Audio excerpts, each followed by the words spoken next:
Buenas tardes a todos y todas. Vamos a empezar con el Ateneo Central de hoy, que está a cargo del Comité de Seguridad del Paciente. El tema de la charla va a ser cultura de la seguridad, y para este Ateneo tenemos un invitado especial que invitaron desde el comité, que es el doctor Fabián Vítolo, que es director médico de Noble, compañía de seguros especializada en responsabilidad profesional, director de la Diplomatura en Seguridad del Paciente y Atención Central en la Persona de la Universidad iSalud, y profesor invitado en la carrera de especialista en Medicina Legal de la UCA. Bueno, muchísimas gracias por participar y lo dejamos para que empiece. Bueno, muchísimas gracias al hospital por esta invitación. Para mí siempre es un lujo especial hablar para el hospital público, más con un hospital como el Hospital de Niños. Y les agradezco a los que están para reflexionar una horita sobre cosas que parecen blandas, ¿no? Que parecen, a mí y sin embargo hacen al centro de muchas de las cosas que somos, ¿no? O sea, vamos a hablar una horita, 50 minutos de cultura de seguridad. Han pasado más o menos, ¿por qué esto es importante? ¿Por qué? ¿Por qué tenemos que hablar de esto? Pasaron más o menos 20 años que nació el movimiento mundial por la seguridad del paciente, así como un movimiento formal, digamos, no es que antes no se hiciera nada, pero con la visión sistémica, a partir de estos informes centrales que por ahí muchos de ustedes conozcan, el informe de Redes Humanos, que habló de los ya casi míticos 44 o 98.000 norteamericanos que morían por años entonces a consecuencia de accidentes médico-asistenciales, hoy cifra ampliamente superada. El segundo, que nos llamó a cerrar esa grieta que existe entre la atención que damos y la que podríamos brindar, y que instauró la seguridad del paciente como una de las grandes dimensiones de la calidad. Y para no estar solamente con Estados Unidos, el documento Una organización con memoria del Servicio Nacional de Salud británico, donde se pusieron de manifiesto los incidentes que había hasta ese momento en el Servicio de Salud británico. Todo esto desencadenó un movimiento enorme, se fundaron agencias, se fundaron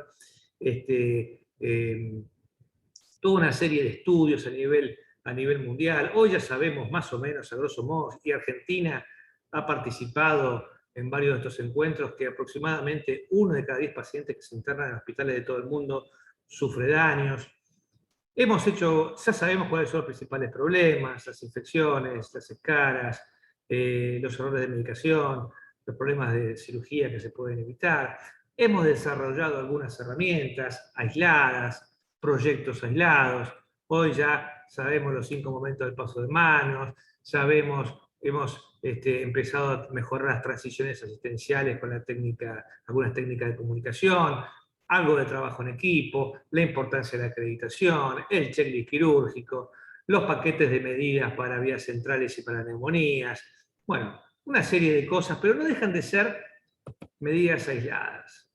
No dejan de ser proyectos. Proyecto proyecto lo otro. Y la verdad es que hemos sido demasiado lentos y demasiado poco para la revolución que realmente tenemos que producir. Y en el año 2018 fue un año muy importante porque 3 organizaciones tan importantes como la OCDE, con OPS, el Lancet Global y el IOM, Instituto de Medicina de Estados Unidos, se concentran especialmente en el tema del daño, los eventos adversos que se producen en países de ingresos medios y bajos.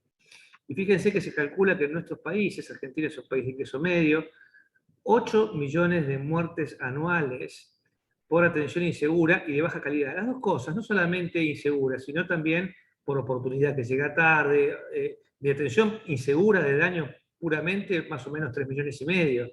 Ustedes saben que hoy se maneja mucho la cifra entre los especialistas en calidad del 60-30-10, ¿no? El 60% de la atención que se brinda es atención dentro de estándares normales, con evidencia científica, un 30% es desperdicio y un 10% es daño. Esto se está manejando mucho a nivel mundial. Y la verdad es que no estamos.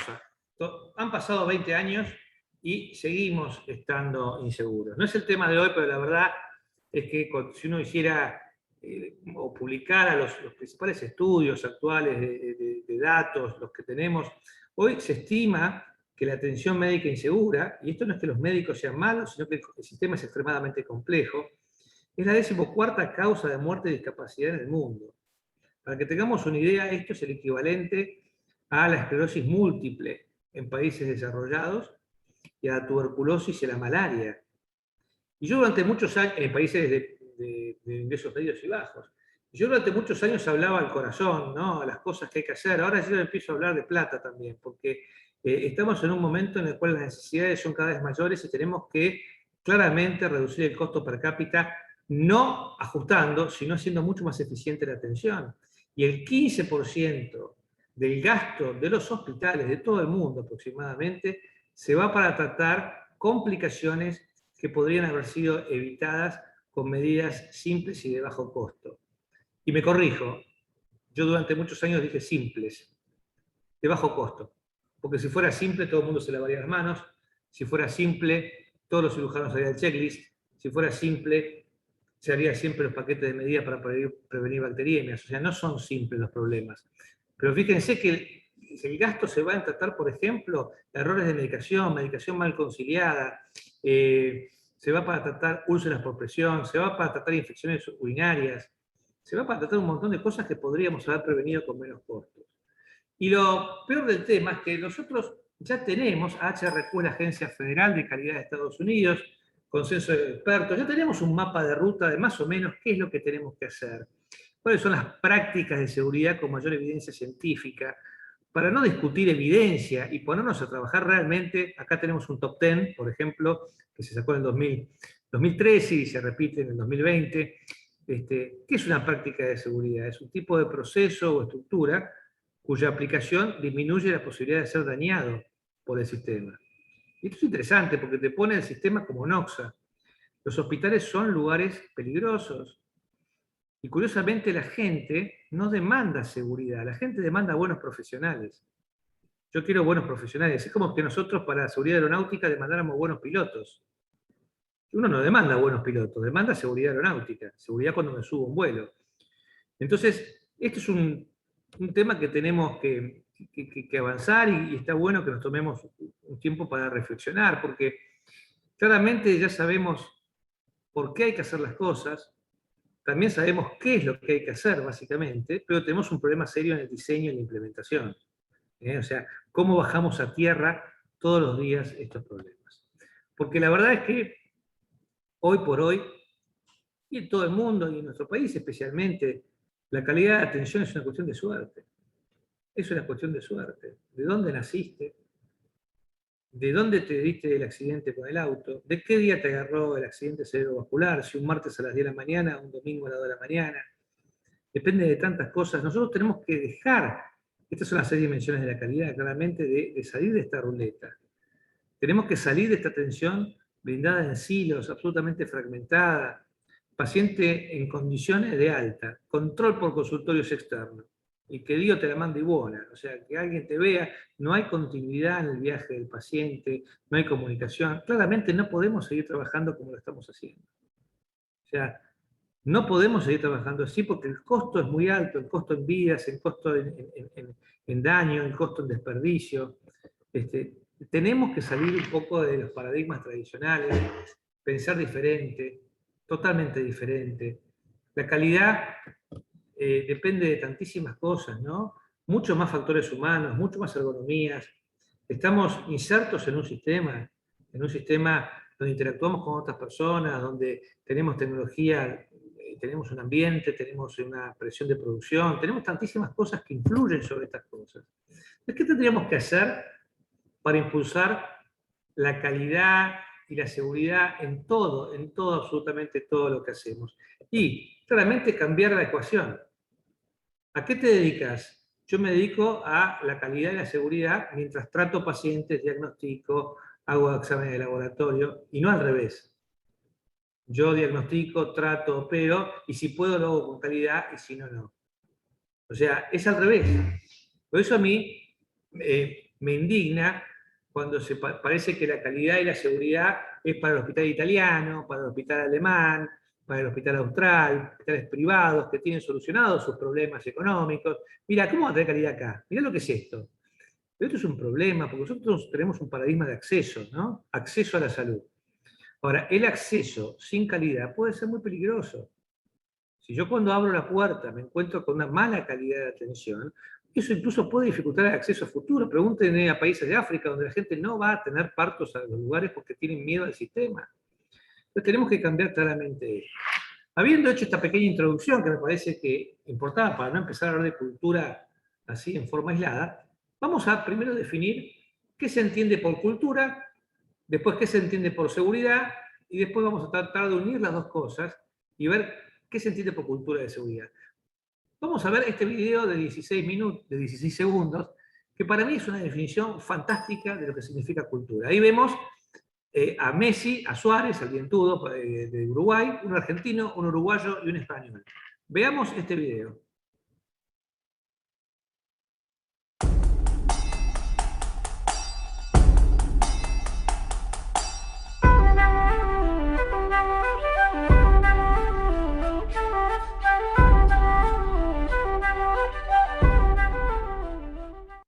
Qué definición fantástica. Yo creo que esto vale toda... Eso es cultura. Cultura es lo que hacemos, lo que somos. Ahí vemos una baranda, Messi pasa por abajo, Luis Suárez pasa por arriba, el español los mira, no entiende nada, pasa por el costado. Y bueno, ¿por qué pasa esto? Porque Messi, Suárez, tiene esto incorporado, absolutamente incorporado. De chiquito, su hermano, su papá, sus amigos, todos hicieron esto y ya lo hacen así, les sale natural. Natural. Por eso decimos que es lo que somos, es lo que hacemos. Entonces, tiene que ver con lo que Zulma Ortiz dice siempre de los supuestos básicos, ¿no? Son valores, son creencias que se van formando generación tras generación y se van enseñando y se van adquiriendo. Y muchas veces no terminas sabiendo por qué haces eso. Porque cuando uno entra a trabajar en un hospital o en una empresa o en cualquier lugar, lo primero que quiere es ser aceptado. Es una necesidad. Entonces vos vas a hacer lo que la gente de ese lugar haga. Y vas a adquirir los hábitos y los vicios de esa gente. Cuando yo era residente, un supuesto básico, residente, yo hice 17 años de neurocirugía, me formé en el Hospital Fernández. Bueno, un buen residente era el que se la bancaba, el que no despertaba al interno. Qué bueno, Víctor, no, esa es la regla, se maneja, es macho. Y la verdad que por ahí es para replantearse ese tipo de paradigmas. Otro paradigma es, mira, acá no preguntes mucho porque pareces tonto. Andá a los libros, pero no preguntes. Bueno, son cosas que uno... O, mirá, la última vez que alguien comentó un error, vino un sumario. Bueno, son supuestos básicos que se van trasladando como forma automática generación tras generación. Eso es cultura. Eso es cultura. Ahora bien, yo quiero pasar un minuto definiendo seguridad. Seguridad del paciente, seguridad de las personas en general. El concepto de seguridad ha evolucionado mucho. Hoy ya sabemos que la seguridad no se define por la ausencia de negativos, sino que se define por la presencia de positivos. Así como la salud, de acuerdo a la definición de la OMS, no es solo la ausencia de enfermedad, sino el estado de bienestar físico, psíquico y social, la seguridad de las personas no es solamente la ausencia de eventos adversos o de daño, sino que tiene que ver con la capacidad de los individuos y de las organizaciones de poder absorber los errores y que estos errores no terminen produciendo un accidente, un daño en este caso, mediante la capacidad de respuesta, el monitoreo permanente, el aprendizaje, la anticipación. Y eso requiere otras habilidades, como conciencia de situación, creatividad, pensamiento crítico, habilidades que son totales. O sea, esto se ha englobado en los conceptos de seguridad 1 o seguridad 2 que se llama resiliencia, ¿no? Esto me parece importante destacar, porque muchos programas de seguridad giran casi exclusivamente alrededor de la identificación de las cosas que nos salieron mal. Cuando uno pretende aprender exclusivamente de eventos centinela, eventos graves, pensando que va a aprender mucho de eso, muchas veces son eventos que ocurren pocas veces, que son marginales, y no hay muchísimo aprendizaje, las oportunidades de aprendizaje son pocas. Mejor aprender de cómo trabajamos todos los días. Ahora bien, habiendo definido cultura, vamos a tratar de ver cómo se define el tema de cultura de seguridad. Ustedes saben que el término es relativamente nuevo, ¿no? O sea, no tiene más de 40, 50 años, y se empieza a hablar con Chernobyl y con el Challenger, con estos dos accidentes. ¿Por qué? Porque estos dos accidentes fueron accidentes donde la gente hizo más o menos lo que hacía siempre. O sea, no hubo una cosa que me dije, mirá lo que hizo esta persona. más o menos se fueron sumando un montón de variabilidades y cosas que terminaban produciendo la catástrofe. Y así, estas industrias comenzaron a transformarse en lo que hoy se conoce como organizaciones altamente confiables, HRO por sus siglas en inglés. Cuando uno ve las características de estas organizaciones, claramente la medicina es incomparable en su complejidad con la aviación, por ejemplo. O sea, más allá de que el ejemplo pueda servir didácticamente para algunas cosas, nosotros nos damos cuenta que un piloto maneja durante 20 años el mismo tipo de avión, las variables climáticas no son muchas, y un médico de guardia ve 50 pacientes con un montón de complejidades, etc. Así, nosotros hemos abrazado estos conceptos de manera demasiado optimista, acrítica, y sin tener la formación que tiene un ingeniero, por ejemplo. Más allá de eso, yo creo que tenemos todavía mucho que aprender de esto, sabiendo que esto es un piso y que la confiabilidad no necesariamente te garantiza la seguridad si vos no sos capaz de ser flexible y resiliente. Pero bueno, más allá de eso, yo quisiera destacar algunas cosas que sí podemos aprender de estas industrias. Ingeniería nuclear, aviación, etcétera. Fíjense que en el año 2018, por ejemplo, sobre los miles de millones de vuelos que hubo, no hubo ningún accidente en aviación civil, de aerocomercial, cero. Bueno, las personas que trabajan acá, en estas organizaciones, tienen una alta preocupación por las fallas. Saben que las cosas pueden fallar. El enemigo en estas industrias no es el error, es el daño. Entonces generan mecanismos redundantes, controles por oposición, listados de verificación, para que los errores sean interceptados. No son complacientes con las mínimas fallas. Saben que los accidentes pueden venir de pequeñísimas fallas que se van sumando. Entonces no tienen complacencia con esas cosas. Entonces, claramente esto falta en la formación de los médicos, de los enfermeros. A nosotros nos forman para no equivocarnos. Y, sin embargo, el error es parte de la conducta humana normal. Entonces tendríamos que tener mucho más respeto por todas estas cosas. Una enorme renuencia a simplificar las cosas. Las cosas son mucho más complejas de lo que parecen. Los accidentes son mucho más complejos, tienen complejas causas emergentes, transitorias. Por más espina de pescado y análisis de causa raíz que ustedes hagan, las cosas no son simples. Los problemas que ustedes se enfrentan en el hospital de niños son complejos, son ubicuos, son únicos. O sea, por más que se puedan parecer al otro, ustedes tienen contextos locales que diferencian, son insidiosos, arreglan una cosa en un lugar, se descompagina en otro. O sea, no son sencillos. Entonces, no simplifican, le ponen cabeza. Una enorme sensibilidad a la operación de la primera línea de la atención. O sea, enorme sensibilidad a cómo estamos hoy. No ayer, no mañana, hoy. ¿Cómo está nuestro equipo hoy? ¿Cuáles son las variables? El alerta situacional. Por eso hacen muchas reuniones de equipo antes de los turnos, los famosos briefing. Por eso después se reúnen y hacen los famosos debriefing. O sea, mucha sensibilidad, y los directores ejecutivos de estas empresas están en el campo muchas veces escuchando al tipo que está en boca de pozo, escuchando cuál es su problemática, porque de lo que le pase a él dependerán muchísimas cosas.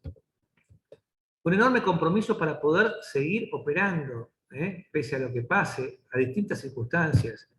Y por último, una gran deferencia a los expertos. Y los expertos generalmente son los que están ahí, en el campo de batalla. ¿Quién sabe más de sondas vesicales? ¿El jefe de servicio o un enfermero? Y probablemente los enfermeros que están todo el día con las sondas. Entonces, si queremos escuchar el tema, tenemos que escucharlos también a ellos. Y esto es lo que caracteriza a las organizaciones altamente confiables. Tenemos todavía mucho para aprender. Ahora bien, podemos tomar un montón de definiciones académicas de cultura de seguridad. Creencias compartidas, valores que modelan conductas, 80.000. También es muy difícil decir cultura es lo que somos nosotros, porque en un hospital se hacen muchas cosas. En un hospital se atiende, en un hospital hay enfermeros, en un hospital se trasladan pacientes, en un hospital hay choferes, en un hospital hay distintas tribus. O sea, cada uno tiene su cultura. Es difícil unificar, esta es la cultura del lugar. Pero uno entra a un hospital, entra a un sanatorio, entra a algún lugar y dice, yo vuelo acá a seguridad. ¿Ustedes no les ha pasado a veces tomar un vuelo o un colectivo, lo que sea? Bueno, estos me parece que son más seguros porque tienen una serie de controles. ¿Cuáles son los componentes? O sea, yo creo que Si ustedes quieren ver cómo se define un lugar, si su lugar es seguro, bueno, estos son componentes claves, se definen muy bien. Primero, estas dos cosas, ¿no? Reconocer que lo que hacemos conlleva riesgo. Es una actividad riesgosa. Podemos producir daños, a veces irreparables. Y realmente tenemos que creer, porque a veces los médicos nos manejamos con la tiranía de los pequeños números, ¿no? O sea, que el tema de las caídas es un problema, que el tema de las infecciones, cuando decimos, bueno, yo estoy en la media nacional de neumonía, bueno, la media nacional es espantosa. Tenemos muchísimo para mejorar en neumonías, en bacteriemias, ni que hablar en infecciones urinarias. O sea, realmente tenemos que creer que podemos mejorar, porque si nosotros no vemos el problema y nos parece que es normal y normalizamos muchas de las complicaciones como complicaciones que, bueno, son cosas que pasan, no vamos a tener el sentido de urgencia que necesitamos. Un ambiente no punitivo, vamos a volver sobre esto, un ambiente con seguridad psicológica, donde la gente se sienta libre para poder hacer comentarios, para poder opinar, para poder para sentirse una barrera de seguridad. Necesitamos también seguridad del paciente, ese aplanamiento de jerarquías. Mira, a mí, en un modelo tan médico hegemónico como el que tenemos, y los médicos no se tienen que ganar ninguna medalla por realmente trabajar en equipo, seguridad es aplanamiento de jerarquías, ¿no? Permitir que alguien que por ahí no tiene la jerarquía, por ahí es un residente, por ahí, pueda hablar, colaboración, ¿no? O sea, los equipos tienen líderes, los equipos tienen alerta situacional, los equipos se apoyan y los equipos se comunican efectivamente. Claramente, los equipos producen mucho menos errores que los individuos, que el mejor de los individuos. Entonces, el único título que debiera importar en el hospital es el de cuidador. O sea, todos los que están en el hospital de niños estén en la función que cumplan, limpiando, trasladando pacientes, dando la comida, medicando, lo que fuere, cuidan personas. Su trabajo es cuidar personas. Y eso es lo que va a permitir mucha más cohesión. Yo calculo que es difícil a veces, es difícil muchas veces decir, bueno, imagino que por ahí hay alguien que tiene responsabilidad de gestión, de jefatura. Y claro, en un hospital hay prioridades que compiten continuamente. Ahora, si la seguridad es una prioridad más, a la par de la eficiencia, a la par de la efectividad, en algún momento la vas a sacrificar. Ahora bien, si vos como la seguridad es un valor inmutable y no sacrificable por nada, y tal vez vas a parar la lista de quirófano porque hay una duda con testigo, o por ahí vas a parar esto porque hay una duda con la prótesis, pero esa cirugía no larga, no arranca. Esto es como la aeronáutica. Ustedes saben que si no hay una tripulación fresca, el vuelo no arranca. Si hay una duda con la turbina y nos tenemos que pasar 7 horas revisando esa turbina, ese vuelo no sale. Y por ahí ese vuelo perdió mucho dinero en el IVA porque hubo que pagar 3, 4 estrellas, comerse algún juicio, dar millas. Entonces, esto me parece importante, la diferencia entre valor y prioridad. Bueno, la gente mira lo que los líderes miran. A ver, yo, sobre todo en el sector privado, he participado de muchas reuniones trimestrales. Vamos a hablar de los resultados del trimestre. Entonces uno se pone el contador y dice, bueno, este mes tuvimos más ingresos que el año pasado, esto se facturó tanto, tuvimos más tomografías que el mismo trimestre del año pasado. Son todos indicadores de productividad económicos. A nadie le interesa en esas reuniones, en el ámbito privado, alguna historia de un paciente dañado. A nadie le interesa mucho saber los indicadores de calidad o de seguridad. Entonces, esto es un problema, ¿no? Porque es muy difícil trabajar a nivel de atención clínica directa, a nivel micro, digamos, para prevenir úlceras, para prevenir infecciones, si yo no tengo una gobernanza hospitalaria muy comprometida con que esto es una prioridad estratégica de la institución. Y a su vez al hospital se le hace muy difícil si no tengo apoyos regulatorios, apoyos políticos y a nivel macro, digamos. Y el liderazgo muchas veces tiene que ver con la asignación de recursos. Se valora el aprendizaje, vamos a hablar un poco de esto un ratito, se valora el aprendizaje. James Reason, que fue el famoso autor del modelo de queso suizo, ¿no? Siempre decía, miren, hay 5 elementos en un lugar con seguridad. Primero, hay información, hay datos. Los datos se comparten, los datos son conocidos. Todos sabemos cómo estamos en infecciones, todos, porque hay tableros de control que se comparten. Hay una cultura donde la gente reporta, no tiene miedo a opinar, a dar sugerencias, a comentar sus errores. hay una cultura donde se aprende, es flexible. Ustedes saben que en seguridad del paciente, la hipernormatización puede producir más daño que bien. O sea, porque claramente no hay un solo abordaje de la seguridad, hay varios. No es lo mismo el abordaje de la seguridad que vos hacer en el laboratorio, en la fase analítica, donde el abordaje es cumpla las normas ISO y siga esto, al abordaje de seguridad que vas a hacer en una guardia de emergencias, donde vos tenés normas, pero hay que tener un equipo absolutamente afiatado, aceitado, que pueda tomar decisiones. Por eso, a mí me gusta decir, mira, más allá de la normatización, vos tenés que dar un marco, como las normas de tránsito, las reglas de tránsito. Mira, este es el semáforo rojo, estos son los signos viales, esta es la doble raya, esta... Ahora bien, en la ruta definís vos, porque las situaciones nunca son iguales. Por ahí te vas a tener que ir a la banquina en algún momento. Tenés que dar esa flexibilidad. En un sistema tan complejo como el que damos, la gente tiene que poder tomar decisiones, en algún momento. Decisiones que en algún momento van en contra incluso de alguna norma, y tendrás que explicarlo. Y por último, es una cultura justa. Vamos a ver con más detalle todo esto un ratito. Ahora bien, hay un grado de maduración en el tema de cultura, ¿no? Las culturas maduran. Muchas organizaciones privadas, públicas de nuestro país están en una cultura patológica, en la escala más baja de la cultura. En una cultura patológica a nadie le interesa mucho saber. No hay datos. Se mata el mensajero. La responsabilidad es difusa. No hay mayores arreglos, uno vuelve después de 10 años y no hay mayores mejoras. Hay gente que, mirá, Víctor, mientras yo no tenga los medios acá, mientras no tengamos juicio, mientras paguemos los sueldos, mientras la gente no se queje mucho, siga. Otras culturas mejoran un poquito, se vuelven locas cuando hay un incidente, ¿no? ¿Qué pasó con esta?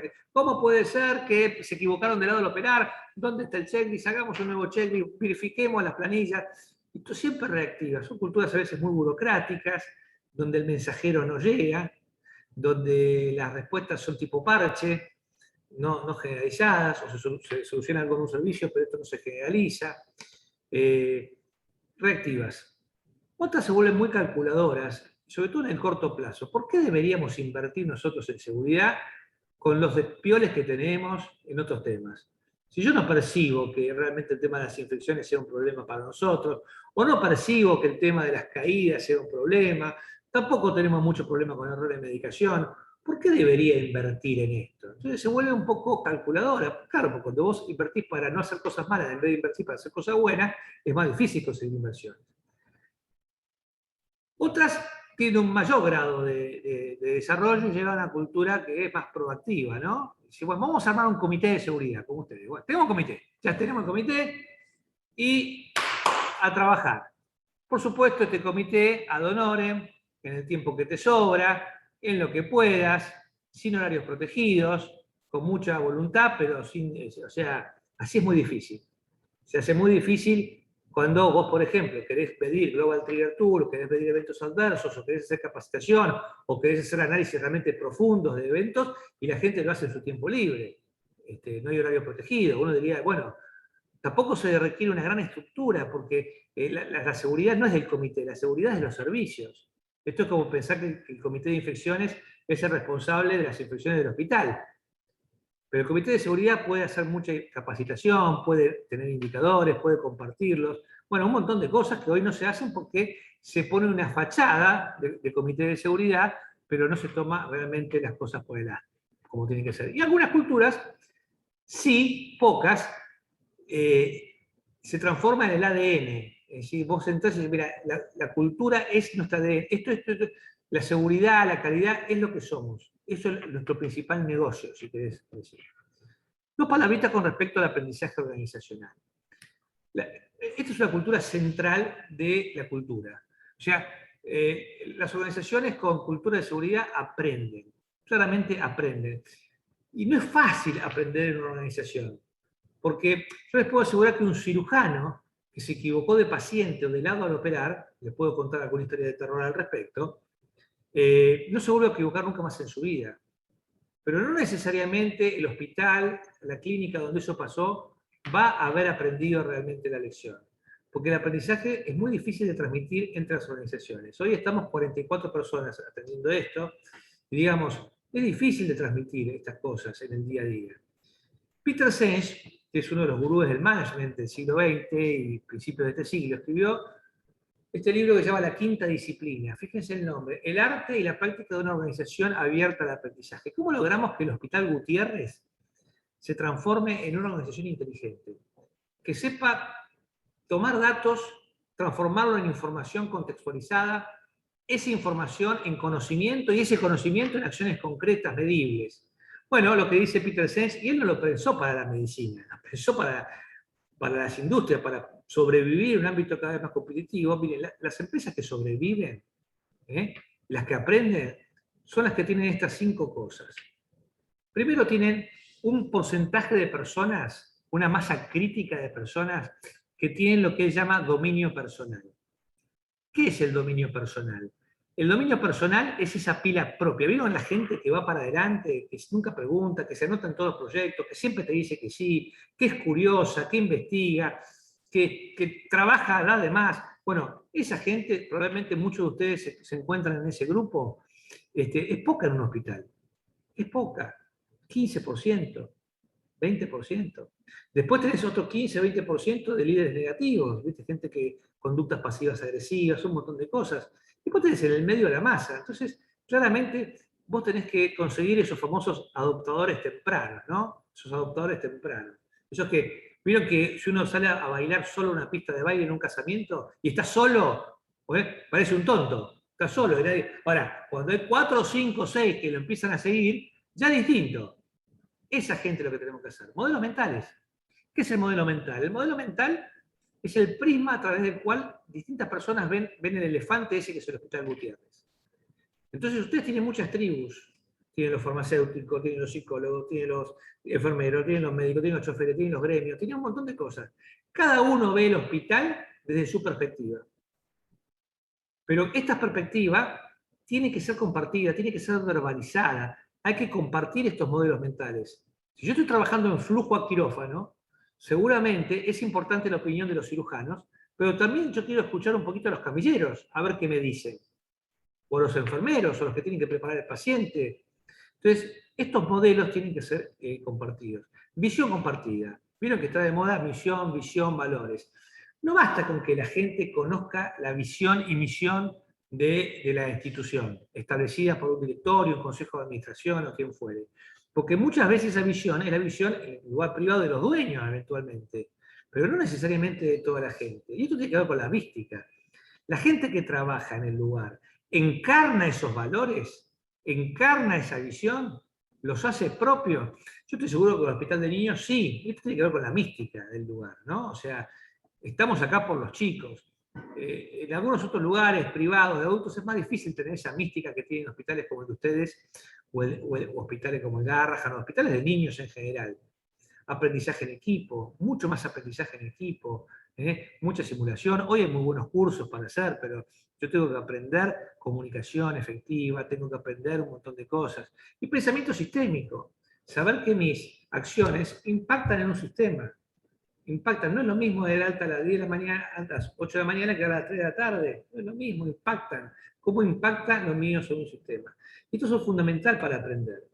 Una forma de aprender, y por ahí, hablando con Claudio y Julia, no sé si alguna vez se embarcaron, es hacer, por ejemplo, una encuesta de clima.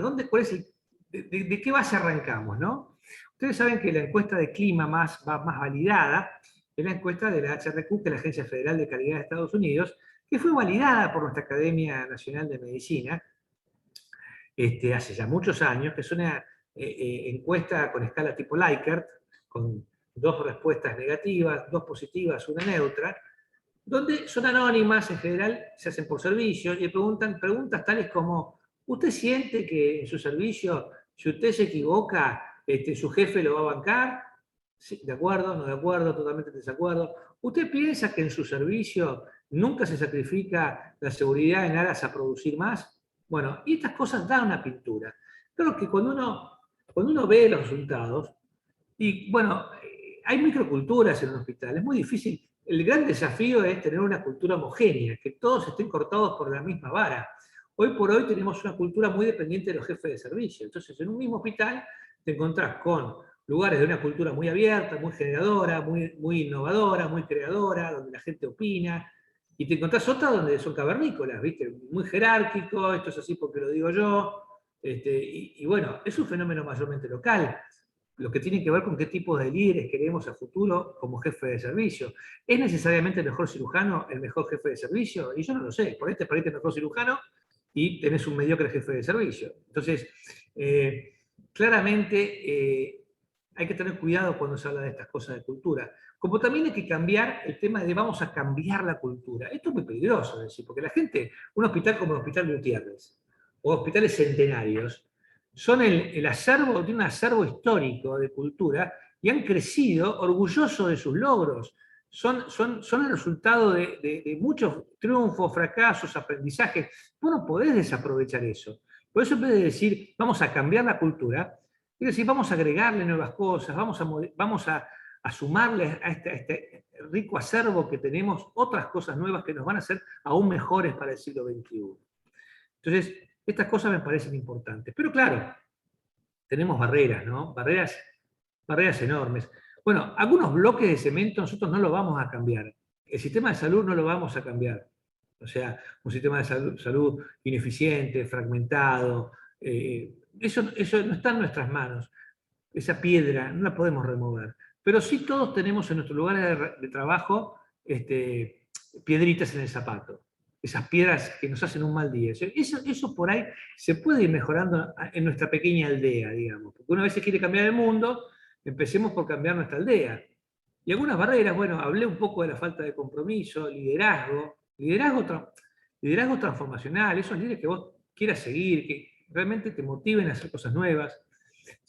Cualquier sistema que privilegie la productividad por sobre la seguridad, fíjense que si ustedes quieren más gente en su servicio, por ejemplo, a la municipalidad, tienen que ver cuánto producen. Bueno, vos querés más gente en tu servicio, cuántos estudios hiciste, cuántos diagnósticos hiciste.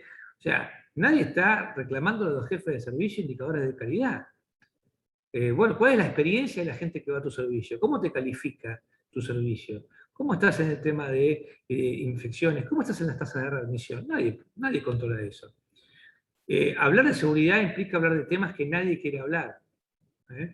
La falta de respeto generalizada que hay en los hospitales, de todo el mundo, el ninguneo, las jerarquías rígidas, el pluriempleo, el burnout, la falta de cuidado. Bueno, estos son los problemas que tenemos que hablar, porque de ahí vienen muchas cosas. Alguna pequeña estructura vas a tener que armar. Esto no se puede hacer en forma amateur. Bueno, ya que te gustó, que hiciste este curso, esta diplomatura, ¿por qué no nos das una mano? En el proyecto que tendría que ser un proyecto central de la institución. Escepticismo, como dije, la tiranía de los pequeños números. Ustedes, como recién comentaron, yo trabajo en una compañía de seguros, entran 45 juicios por mes a la compañía. Tenemos actualmente 1.100 juicios en stock y hemos cerrado 2.000. A mí no me la cuentan que el tema de caídas de pacientes es un problema, porque tenemos decenas de demandas con hematomas sudurales, pacientes anticoagulados, con fractura de cadera. No me tienen que contar que el error de sitio quirúrgico es un problema porque tenemos más de 30 demandas, algunas de error de pacientes. Pero como uno se maneja con la tiranía de estos pequeños números, a veces no termina muchas veces de mejorar las cosas. Un gran individualismo, nosotros, sobre todo los médicos, nos han formado sobre bases muy individuales, con poca vocación por trabajar en equipo, como actores centrales del reparto y los otros como actores secundarios. Una enorme discrecionalidad. Fíjense que la nuestra es una profesión muy poco autorregulada. Otras profesiones de riesgo, por ejemplo, un piloto de cabotaje, no puede pilotar más de 8 horas. No le pueden decir, negrito, te tomas un café y te volvés de Salta de vuelta para Buenos Aires, dale, y te pago un módulo extra. Eso no existe en otras industrias. En otras industrias, a partir de los 65 años, te jubilan o por lo menos te toman examen psicomotriz, etc. Nosotros hoy, a futuro, vamos a tener problemas de cirujanos muy envejecidos. Que pueden seguir operando hasta los 80, puede ser. Ahora, que se merece un examen de psicomotricidad y cognitivo, seguro. Y sin embargo, esto no existe. Temor al impacto mediático, temor a los juicios, esto es lógico. El hecho de que un médico pueda parar la matrícula después de 20 años por un error, yo creo que hay que hablar con los abogados, los jueces, esto no sirve, no depurás el sistema, no lo haces más seguro así, porque la mayoría de las cosas malas le pasan a buena gente. Somos muy tolerantes con condiciones inseguras y muy intolerantes con quien se equivoca. Y por último, falta de consenso. entre los que hacemos seguridad y calidad, por lo menos, y los que tienen que implementar. Digamos, para mí, por ejemplo, el consentimiento informado es una herramienta clave, vital, en lo que es la autonomía de las decisiones. Ahora, vos hablás con los cirujanos y un papel más que me piden firmar. Para mí el checklist quirúrgico es central. Disminuye la mortalidad en un 30%, bien hecho. Y los cirujanos es un papel que lo llenan las instrumentadoras. Entonces, así es muy difícil con esta falta de consenso. Decíamos que las otras características de las organizaciones de seguridad es que son justas. Son justas. Durante mucho tiempo se habló de desarrollar una cultura no punitiva. A mí siempre me hizo ruido. ¿Dónde está el límite entre la responsabilidad individual, ¿no?, y lo no punitivo y lo disciplinario, digamos? ¿Dónde está el tema? Porque si yo soy víctima de un sistema, bueno, ¿dónde está tu responsabilidad? ¿No? O sea, claramente hay que distinguir, porque en los hospitales, todos los días nosotros vemos gente que les conocemos, que es buen profesional, que tiene actitud y que se equivocó, pero también vemos cosas que nos indignan, que no tendrían que haber ocurrido. Apagar las alarmas porque me molestan, cosas todas reales, no es un acto inseguro, o sea, o no concurrir al pedido de un colega con un paciente que se está descompensando, no es un error. Entonces, claramente una cultura absolutamente desprovista de la culpa no es factible, no es deseable, y sería visto como contrario a la justicia natural. Lo que necesitamos es una cultura justa, donde la organización claramente se hace cargo del sistema que creó, pero donde cada uno se hace responsable de sus acciones individuales y saben cómo van a ser juzgados a su vez. Por eso este modelo de David Marks, un abogado e ingeniero, es muy interesante porque te diferencia claramente el error. Algunos errores se producen por falta de conocimientos y habilidades, lo que te lleva a replantearte quién puso a esa persona ahí cuando no tenía conocimientos y habilidades.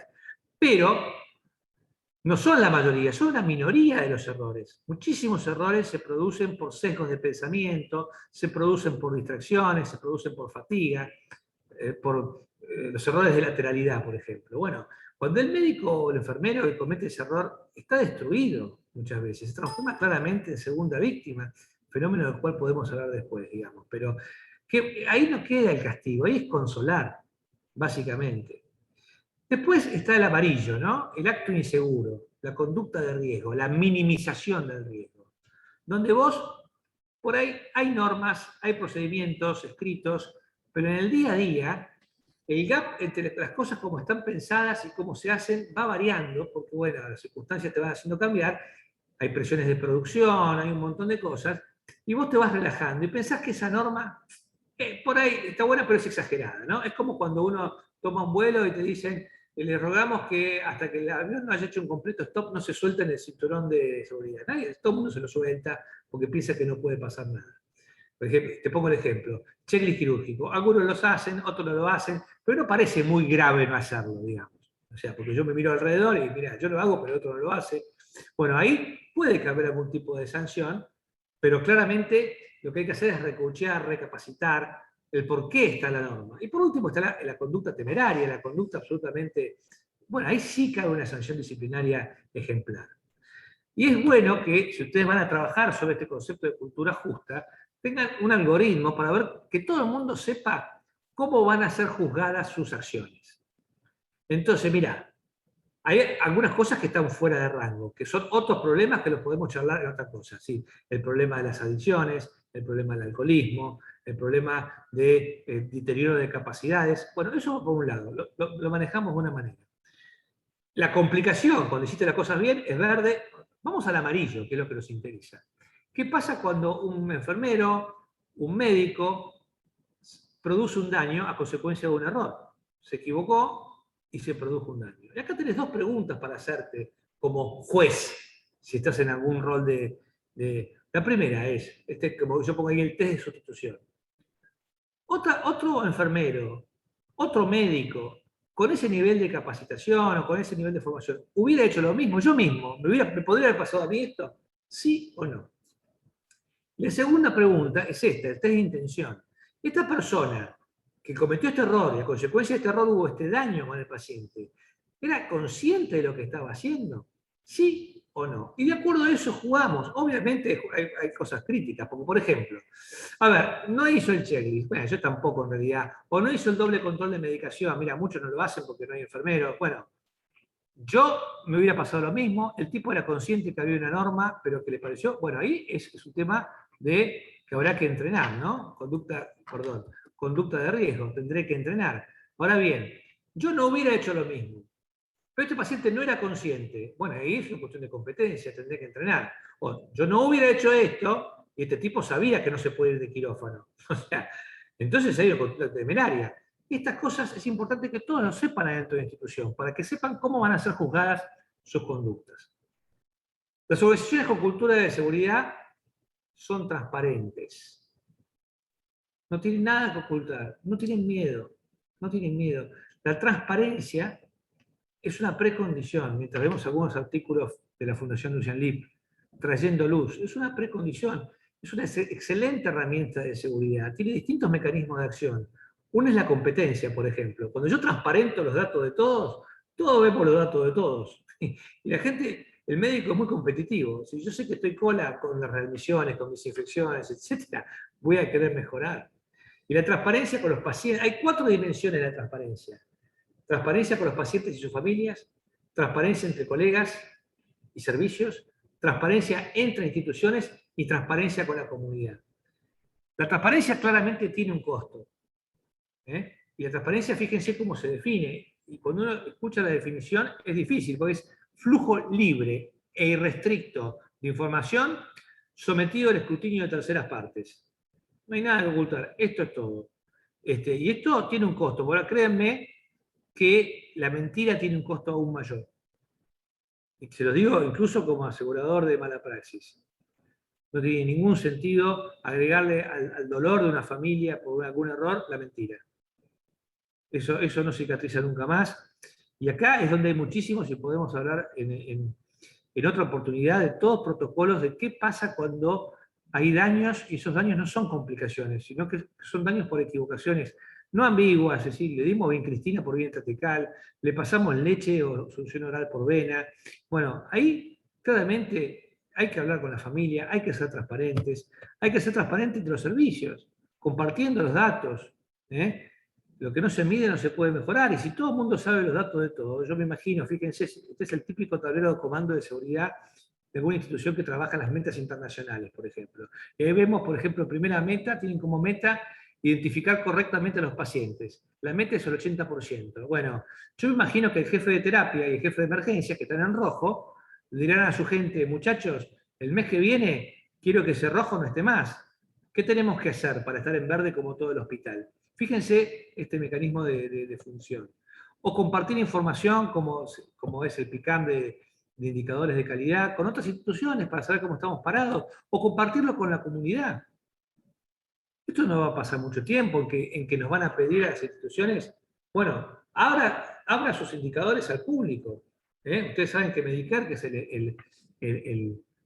el PAMI de allá de Estados Unidos, les retiene parte de los pagos a las clínicas que no reportan indicadores, y los indicadores son públicos. Y fíjense, no podían bajar, por ejemplo, la tasa de cesáreas, con nada. Les pagaban más a los que hacían partos, todo. No podía. En el momento en que hicieron públicas las tasas de cesáreas, automáticamente bajaron un 20%. Y uno se preguntará, ¿por qué? Y básicamente por vergüenza. ¿Qué pasaría si todas las instituciones privadas de nuestro país hicieran públicas su tasa de cesáreas, que en muchos casos llega al 90%? Públicas. Y por ahí a más de uno le daría un poquito, se pondría la cara un poco roja. Diría, bueno, vamos a bajar esto.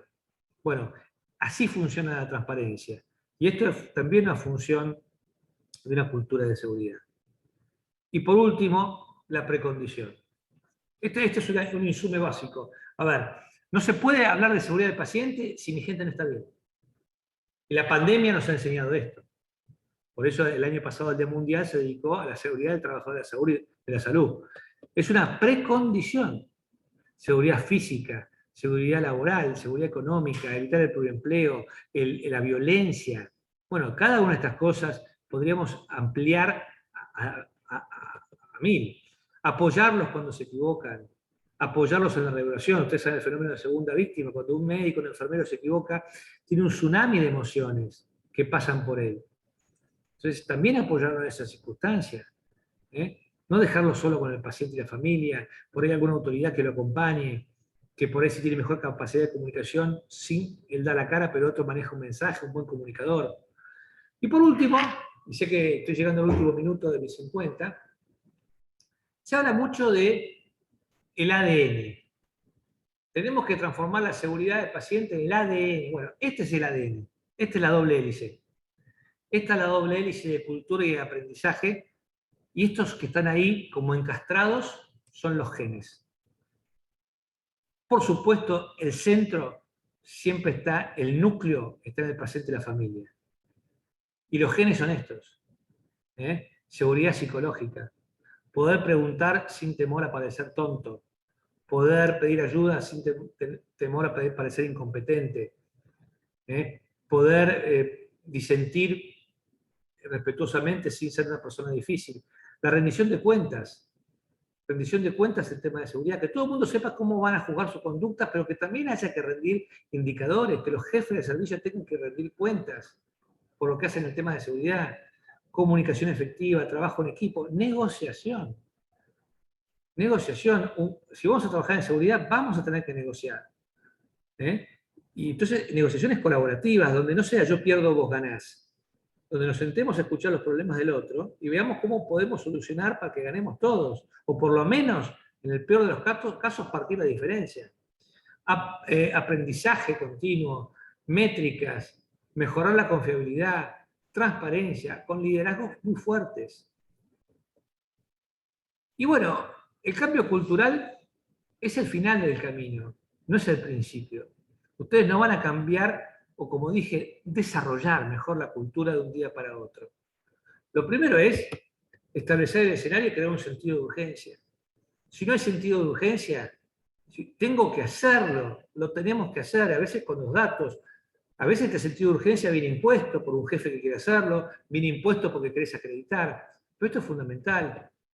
Tenés que conformar un equipo guía, un equipo que se enriquezca unos a otros. En este equipo guía tiene que haber un directivo, alguien que pueda bajar un billete o tomar una decisión, darte los recursos. Vos no podés hacer un comité de seguridad con gente que no tiene poder de decisión sobre recursos, porque así se hace muy difícil. Y en este comité tendrán que estar gente de control de infecciones, gente de quirófano, gente de la guardia. Claramente vas a tener que tener un amante de los datos, alguien que ame datos. A mí me encanta hablar, no sé si se nota, pero no basta con un bocón. Atrás mío tiene que haber un tipo que le encante la epidemiología, que esté haciendo las tasas, tener un equipo guía, tener una visión, una estrategia. No basta con decir a la gente que dé lo mejor, hay que darle un modelo de mejora y después vamos a implementar este modelo. Lo seguro tiene que ser más fácil de hacer que lo inseguro. El futuro tiene que ser atractivo. Tenés que tener un vendedor. Tenés que tener un vendedor. Alguien convencido. Ese que sale a la pista primero. Y esos 4 o 5 que salen y empiezan a llamar a los otros. Vengan a bailar que está bueno. Tenés que tener eso. Tenés que empoderar a los otros, tenés que delegar. Yo sé que un lugar adquirió una gran cultura de seguridad cuando la circulante de quirófano le frena la cirugía al jefe de traumatología. Y le dice, doctor, no podemos empezar porque hay una duda con el testigo. Doctor, no podemos empezar porque no está la prótesis en quirófano. Bueno, ¿y quién sos vos, chiquita, para impedirme arrancar? ¿Quién sos vos? Yo me hago cargo. No, usted, doctor, no puede arrancar, porque es la norma. Empoderar a otros. Celebremos las victorias a corto plazo. Celebremos las victorias a corto plazo. Celebremos bien, logramos bajar la neumonía, logramos este proyecto, vamos a comer, pongamos los carteles, celebremos a la gente en posta por todos lados, celebremos esas victorias porque el camino es muy largo y tenemos que recargar pilas. No abandonemos, seamos consistentes. Yo he visto a lo largo de estos 25 años mucha gente arrancar con mucha pila y abandonar. Se cansa de luchar contra los molinos de viento y recién después realmente llegás a una nueva cultura. En definitiva, les decía al principio, no esperen, un poco parafraseando a Kennedy, ¿qué hace el sistema por mí? Ustedes tienen muchas cosas para hacer. Ese concepto del Kaizen, ¿no? De los japoneses, pequeñas mejoras todos los días de mucha gente producen un enorme cambio. Esa enfermera que se le ocurrió poner una lupa en el office de enfermería para poder ver las ampollas, esa que le pareció que esta situación era indigna y colocó un biombo para separar a los pacientes. Sean ustedes, como decía Mahatma Gandhi, el cambio que ustedes quieren ver en el mundo y en este caso en su hospital. Bueno, este es mi mail. Me pueden llamar, me pueden mandar cosas, me pueden preguntar. Tengo un poquito de delay generalmente. Y habiendo hecho 54 minutos, me pasé 4. Les pido disculpas a Claudia y a Julia, a quienes les agradezco. Y estoy a disposición para catarsis, comentarios, proyectos, ideas, lo que quieran. Bueno, muchísimas gracias por la presentación, súper interesante el tema y que también da mucho para debatir y discutir entre todos.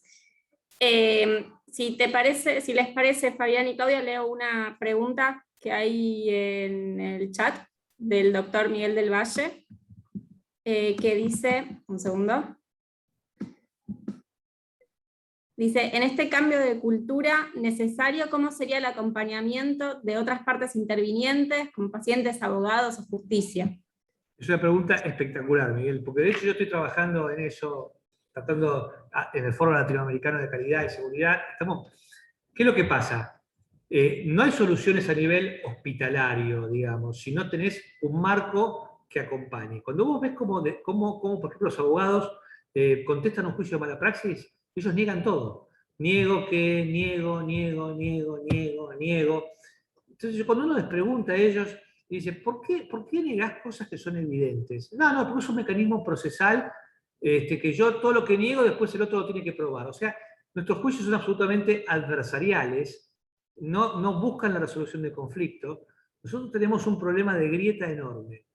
Porque por un lado tenemos el sistema de seguridad del paciente, donde nosotros decimos, la culpa no es importante, el quién fue no es importante, lo importante es disecar los errores, aprender los errores. Y por otro lado tenemos un sistema de responsabilidad civil y penal, donde la culpa es todo. En un juicio todo gira alrededor de quién es el culpable. Entonces, esto es muy problemático, porque eso genera medicina defensiva, genera industria de juicio, genera que uno para poder protegerse culpe a otro. Pero vos tenés, en otros países, esto se soluciona de distintas formas, porque por otra parte es un sistema muy perverso, donde, ¿qué es lo que pasa? Mucha gente que tal vez tendría el derecho a tener algún tipo de subsidio a partir de un error que se produjo, no lo tiene porque casualmente tiene una buena relación con el médico, no le hay que hacer un juicio, entonces esa persona no recibe nada. Y por otra parte, mucha gente que hace un juicio reciben cosas, porque entra una vorágine de abogados, de juicio, etc. Fíjense que en marzo del año pasado, un grupo de gente a partir de un accidente médico propuso la ley Nicolás. No sé si a alguno le sonó la ley Nicolás. La ley Nicolás, fíjense lo que ahora es una ONG, entró a estar con un grupo de diputados moviéndola. Miren lo que pide la ley Nicolás.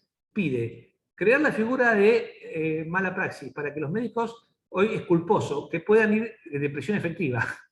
Pide un registro de médicos imputados, no condenados. Pide suspensión preventiva de matrícula. Pide acceso a las historias clínicas irrestrictas porque no confían y piden una compensación más rápida. Bueno, eso es lo que está pidiendo la sociedad. Fíjense el mal mensaje que hay. O sea, claramente el sistema penal no sirve para solucionar los problemas, porque porque en teoría está para depurar a los malos médicos. Digamos, saquemos la matrícula a los médicos que se equivocan porque así vamos a mejorar la medicina. Cuando los que se equivocan en general son buenos profesionales. El más que un sistema complejo. Entonces, para hacerlo corta, Miguel, yo claramente creo que hay que hacer reformas legislativas. Creo que hay, sobre todo en el tema de que el médico pueda perder la matrícula por un error, en el cual este modelo de cultura justa no va a haber cosas especiales para los médicos, claramente. Yo hablo mucho con jueces para hacer esa diferenciación, pero no hay soluciones. Todas las soluciones son transversales. Es un combo de medidas, de políticas regulatorias, legislación, política de salud, de gobernanza hospitalaria y de atención clínica directa. No hay forma de que una cosa funcione sin la otra. Bueno, es larguísimo el tema, pero sí. Muy buena pregunta. Gracias. Bueno, muchas gracias. Después acá hay otra pregunta que dice, en relación a las internaciones de pacientes con alteraciones psiquiátricas en salas de clínica médica, ¿cómo podemos instalar un clima de seguridad inicial? Esto lo pregunta Ángela. No sé si querés Ángela, la agregar verdad algo. no soy un especialista en salud mental, entiendo el problema porque hay algunas leyes que sacamos sin tener la infraestructura para hacerlo. Es decir, te pasa lo mismo con la mujer que hoy el parto domiciliario, que teóricamente por la ley te habilita, pero no tenemos la infraestructura para hacerlo. O los hospitales de día, que muy poca gente tiene estas casas de acogida, etcétera. ¿Cuánto lo tienen? Entonces vos tenés una ley que te obliga a internar a pacientes con alteraciones psiquiátricas en instituciones generales, con instituciones generales que no están preparadas para eso. Entonces, ¿cómo instalar un clima de seguridad inicial? Es difícil. O sea, claramente uno tendría que tener un área especial, sobre todo si hay riesgo de suicidio o si hay riesgo de agresión a otro paciente. Es decir, es muy difícil poner un psicótico al lado de una fractura, qué sé yo. Creo que tenés que tener un área especial con todas esas cosas para decir, esto ya es meterse con la infraestructura hospitalaria. Pero entiendo tu problema y no tengo la solución. ¿Cómo instalar un problema de seguridad? Siempre creo en el diálogo, en hablar con los pacientes, en hablar con el otro paciente que por ahí está sufriendo, el que está al lado, de explicar este tema.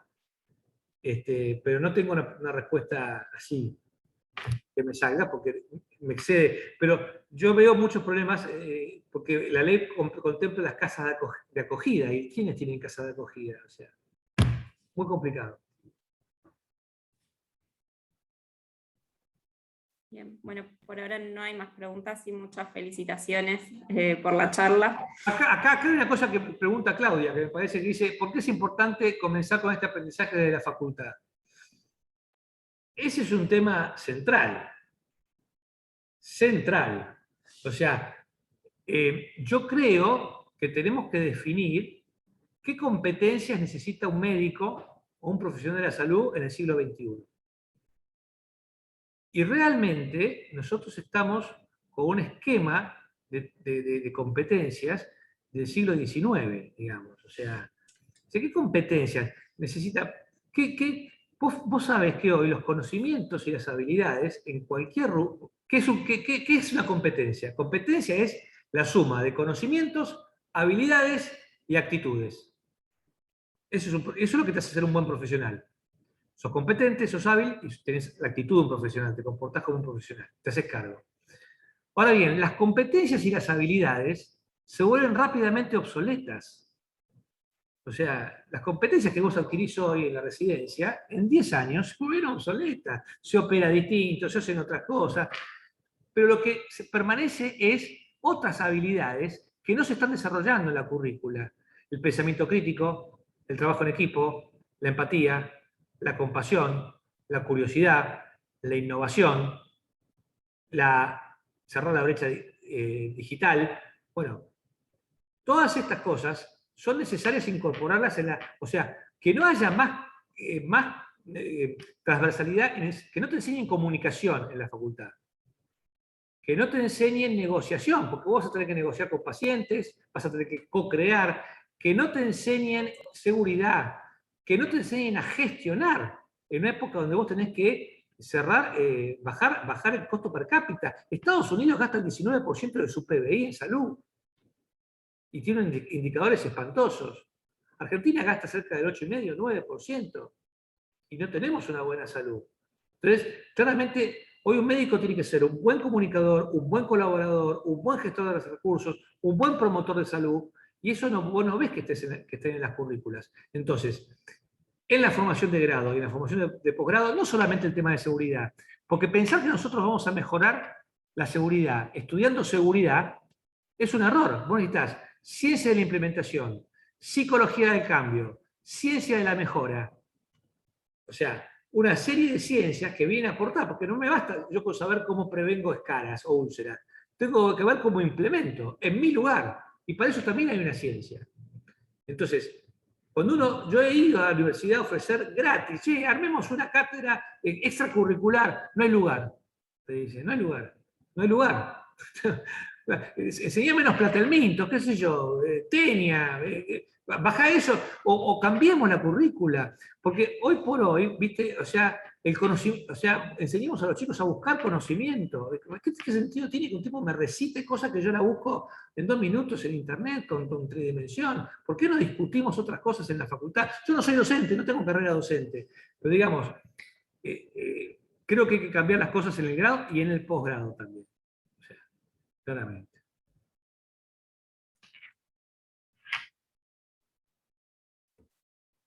Bueno, nuevamente muchas gracias. Ahora sí creo que no hay más preguntas. No sé si Fabián o Claudia quieren hacer un cierre del Ateneo. Creo que muchas cosas para pensar nos dejó Fabián, no solo para pensar en cambiar, sino en mejorar y en mejorar nuestra cultura. Así que creo que quizás no hay tantas preguntas porque hay mucho que nos dejó pensando. Está buenísimo si después pueden ver los que no llegaron a ver el Ateneo, a ver la grabación. Y bueno, el material que nos quiere dejar teórico también, Fabián, porque es para meditar y pensar, y creo que nos obliga a que tengamos que cambiar, porque todos queremos hacer las cosas mejor para nuestros pacientes, nos sentimos muy mal cuando las cosas no salen bien con ellos y cuando nosotros tuvimos que ver en eso de que no salga bien, y hay mucho que se puede mejorar en eso, así que creo que es fundamental. Y no sé, Fabián, si quieres cerrar, pero No, gracias, nada, fue excelente todo. agradecerles y sepan que tengo un compromiso especial con el hospital público. Entonces, cada vez que ustedes me necesiten para lo que ustedes piensan que yo les puedo servir, lo único que tienen que hacer es mandarme un mail o llamarme. Y yo voy a estar. Te ¿Estamos? tomamos la palabra, ¿eh? Pero es promesa, es promesa. Yo me formé en el hospital público. Y trato de imaginarme los problemas que tienen y bueno, y lo entiendo. Entonces, pasito a paso, paso a paso. No quieren cambiar el mundo de un día para otro. Busquen esa masa crítica servicio por servicio. Servicio por servicio. ¿Quién se engancha? ¿Quién sale a bailar a la pista? No bailen solas. No bailen solas ahí en el centro. Empiecen a traer gente. Bueno, muchas gracias. Muchas gracias Bueno, por todo. Hasta luego. Chao, bueno, hasta gracias. luego. De vuelta, Chao, chao. muchísimas gracias y los esperamos el jueves que viene para un nuevo Ateneo Central. Hasta luego.